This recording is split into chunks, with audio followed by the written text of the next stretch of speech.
नमस्कार,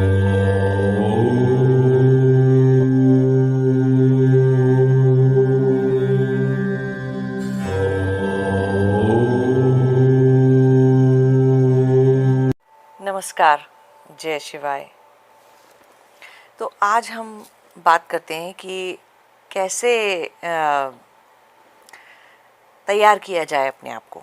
आप पद्मे तंत्रा ज्वाइन करते हैं या किसी भी और गुरु के पास जाके अगर आप कोई भी प्रोग्राम ज्वाइन करते हैं, कोई भी योग साधना ज्वाइन करते हैं, तो आपको पहले थोड़ा सा प्रिपरेशन करके जाना चाहिए। अगर आप प्रिपरेशन करके नहीं जाएंगे तो ऐसा नहीं कि आप प्रोग्राम नहीं कर सकते हैं फिर भी, बट उससे होगा क्या कि आपका फिर वहाँ पे बहुत सारा टाइम वेस्ट होगा। जब सारे लोग साधना में एक साथ साधना करते हैं तो वहाँ पर एक अच्छी सी एनर्जी होती है, तो आप उसका पूरी तरह से लाभ नहीं उठा पाएंगे और कुछ नहीं होगा। तो क्या प्रिपरेशन करनी चाहिए? आप कभी भी कोई योगिक प्रोग्राम या योग साधना ज्वाइन करने या किसी भी गुरु से शिक्षा लेने जा रहे हैं, और अगर आप नए हैं, आपने पहले कभी ये किया नहीं है, तो ये जो मैं आपको बताने जा रही हूँ चीज़ें, ये आपके ऊपर लागू होता है। अगर तो आप योग साधक हैं, आप ऑलरेडी कई जगह साधना कर चुके हैं, फिर भी आप देखिए कि इसमें से क्या चीज़ है जिसको आप सुधार सकते हैं या क्या चीज़ है जिस पर आप थोड़ा और ध्यान दे सकते हैं। तो एक पहली चीज़ जिसके बारे में आज हम डिस्कस करेंगे वो है ब्रीदिंग, प्राणायाम। तो प्राणायाम की शुरुआत करने के लिए आप चाहे कोई सा भी प्राणायाम उठाइए। ऐसा नहीं है, मैंने देखा बहुत सारे सिटी के लोग जो हैं और बहुत सारे लोग हमारे आसपास जो हैं, स्पेशली जो लोग 30+ हैं, 40+ हैं, वो एक्चुअली ब्रीथ करना भूल चुके हैं। उनको नहीं पता है कैसे ब्रीथ करना है। उनकी ब्रीदिंग कंटिन्यूसली, उनका मस्कुलेचर ही शैलो ब्रीदिंग का हो चुका है। शैलो ब्रीदिंग क्या करती है? तेज तेज चेस्ट से सांस लेना, स्पीड से, उसको शैलो ब्रीदिंग कहते हैं। शैलो ब्रीदिंग आपके फाइट एंड फ्लाइट सिस्टम को बॉडी में एक्टिवेट कर देती है। तो शैलो ब्रीदिंग हमारे बॉडी में होती क्यों है? इसलिए कि कभी आपके पीछे कुत्ते पड़ जाए या आपके पीछे शेर पड़ जाए या कोई जीवन में आपके खतरा आ जाए तो आप भाग सकें या लड़ सकें, है ना। तो भागने और लड़ने की शक्ति जब आपको चाहिए, एकदम से ऊर्जा चाहिए और एकदम से शक्ति चाहिए, तो आप क्या करेंगे?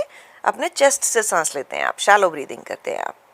और उसके अलावा जब ऐसा नहीं है, कोई खतरनाक सिचुएशन नहीं है, आप आराम से बैठे हैं, आप काम कर रहे हैं अपना, या इधर उधर आ रहे हैं, जा रहे हैं, या जो भी कुछ कर रहे हैं, तो उसमें क्या होगा?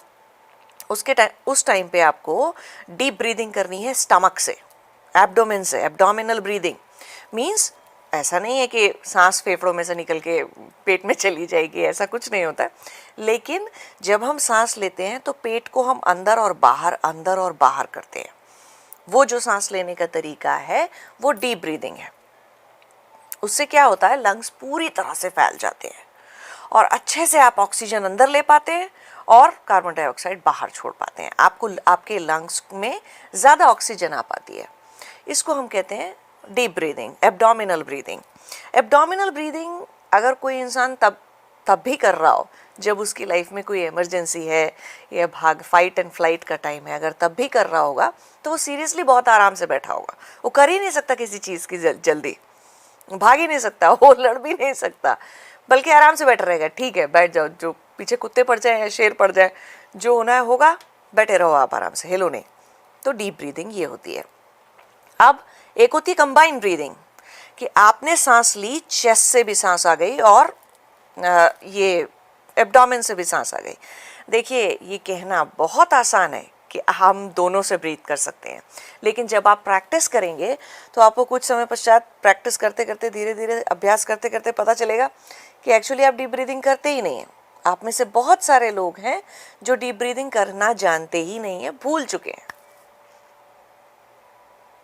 और ऊपर से वो मस्कुलेचर भी खराब हो गया है।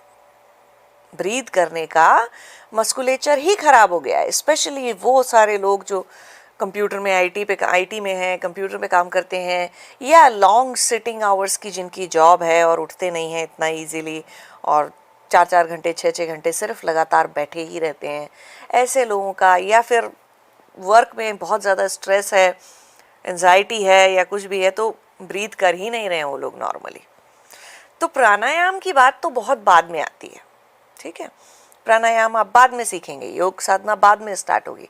पहले सिर्फ ब्रीथ करना सीखें, सांस लेना सीखिए पहले, और सांस को सही ढंग से सांस लेना सीखिए कि आपकी सांस जो है पहले थोड़े दिन शैलो ब्रीथ तो आप करते ही हैं कि आपकी चेस्ट से सांस तो आप लेते ही हैं, लेकिन एक काम कीजिए, अगले 7 दिन तक ध्यान रखिए कि आप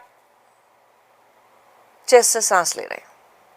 ध्यान रखिए इस बात का अगले 7 दिन तक कि हाँ मैं चेस्ट से ही सांस लेता जाऊंगा या लेती जाऊंगी। फिर उसके बाद अगले 7 दिन तक पेट से सांस लीजिए, एब्डोमिनल ब्रीदिंग कीजिए, लेते जाइए। पेट से सांस कितना ले सकते हैं। 7 दिन आपका ध्यान सिर्फ इसी बात पे रहना चाहिए, मैं सांस ले रहा हूँ, अच्छा पेट तक सांस आ रही है कि नहीं आ रही है। अगर आपको ये करने में कठिनाई है, पेट से सांस लेने में कठिनाई है, तो आपको सांस लेने से भी पहले बॉडी का डिटॉक्सिफिकेशन करना पड़ेगा। बॉडी में जितने तरह के टॉक्सिन्स बन जाते हैं आपके खाना खाने से, स्ट्रेस से, इन सब चीज़ों से जो भी टॉक्सिन आपकी बॉडी में बन गए हैं उनको हमें पहले दूर करना पड़ेगा। बट आपको फिर भी 1 महीने तक इस तरह से सांस लेने की प्रक्रिया करनी चाहिए। पहले आपको चेस्ट से सांस लेने का ध्यान रखना चाहिए 7 दिन तक, अगले 7 दिन तक, 10 दिन तक, 15 दिन तक, जितना आपको लगता है कि हाँ अब आप ठीक से कर पा रहे हैं, अब आपका कंट्रोल है उस चीज़ पे, अब आपका होल्ड आ गया, अब आप ध्यान रखते हैं कि हाँ आप पेट से सांस ले रहे हैं, पूरी तरह से सांस ले रहे हैं अब आप, तो ध्यान रखिए अगले उतने दिन तक आप उस चीज़ को कीजिए।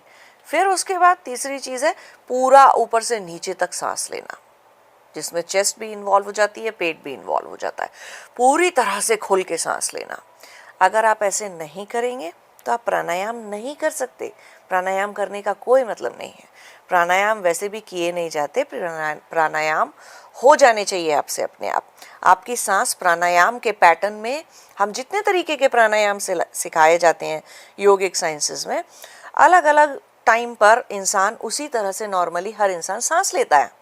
सांस लेने का वो एक आइडियल पैटर्न है, उसको हम प्राणायाम कहते हैं, लेकिन वो आइडियल पैटर्न पे हम टिकते नहीं हैं, बिगाड़ लेते हैं उसको। तो अभी वापस जाने के लिए हमें उसको फिजिकली फोर्स करके करना पड़ता है। यहाँ अब हम याद रखेंगे कि अभी हम ऐसे अनुलोम विलोम कर रहे हैं, क्या सांस ले रहे हैं, तो प्राणायाम होते नहीं हैं, हो जाने चाहिए, लेकिन फिर भी करने के लिए भी आपको पहले डीप ब्रीदिंग की प्रैक्टिस करनी ही चाहिए। 15 दिन, 20 दिन, 21 दिन आप अपना टारगेट बनाइए, 40 डेज, 41 डेज टारगेट बनाइए अपना कि मैं योग साधना की शिक्षा लेने जाने से पहले ब्रीदिंग की प्रैक्टिस करूंगा। और जब आप ध्यान रखते हैं कि मैं ब्रीथ कर रहा हूं, तो वो चीज़ क्या करती है, अवेयरनेस क्रिएट करती है। ब्रेथ पे अवेयरनेस ले जाते हैं आप, और वो कैसे जाती है, जब आप ध्यान रखते हैं कि आप कैसे ब्रीथ कर रहे हैं, और बार बार अपनी ब्रीदिंग अगर गलत है तो फिक्स कर लेते हैं कि अरे मेरे को तो डीप ब्रीथ करना था, मैं कर नहीं रहा हूँ, तो फिर से करिए उसी वक्त करिए। और सांस लेना तो ऐसा कोई काम नहीं है कि अगर दिमाग में आ जाए तो कोई किसी और काम में कोई आप कह सकते हैं, एक्सक्यूज़ बना सकते हैं कि नहीं मैं ये काम कर रही थी या कर रहा था तो मैं सांस नहीं ले पाई। अरे कौन सा काम कर रहे थे आप जिसमें सांस नहीं ले सकते, या जो बिना सांस लिए किया जा सकता है, कोई भी तो ऐसा काम नहीं है ना। तो ब्रीदिंग की प्रैक्टिस कीजिए। आप सभी से मेरा निवेदन है, आप गुरुओं के पास शिक्षा लेने जाते हैं, आप किस योग साधना की शिक्षा लेने जाते हैं, इवन अगर आप जिम भी ज्वाइन करते हैं, है ना, आप जिम ज्वाइन करते हैं, आप योगा पिलाटेस कुछ भी ज्वाइन करते हैं, अगर लाइफ के अंदर कोई भी फिजिकल एक्टिविटी आप ज्वाइन कर रहे हैं या मेडिटेटिव एक्टिविटी आप ज्वाइन कर रहे हैं, तो उसमें आपको ब्रीद प्रॉपरली करना ज़रूरी है। नहीं तो आपकी तो एक्सरसाइज भी आपको नहीं लगेगी, आपको 6 पैक एब्स बनानी है वो भी नहीं बनेंगी आपसे, वेट लूज करना है वो भी नहीं होगा आपसे। पहले ब्रीदिंग करना ज़रूरी है। ब्रीदिंग करने से ही सारी एक्सरसाइजेस, सारा योगाभ्यास, सारी चीज़ें हमारे ऊपर वर्क करती हैं। अगर हमारा ब्रीदिंग का पैटर्न गलत है, खराब है, तो हमारे ऊपर कुछ भी वर्क नहीं करेगा। नमस्कार, जय शिवाय।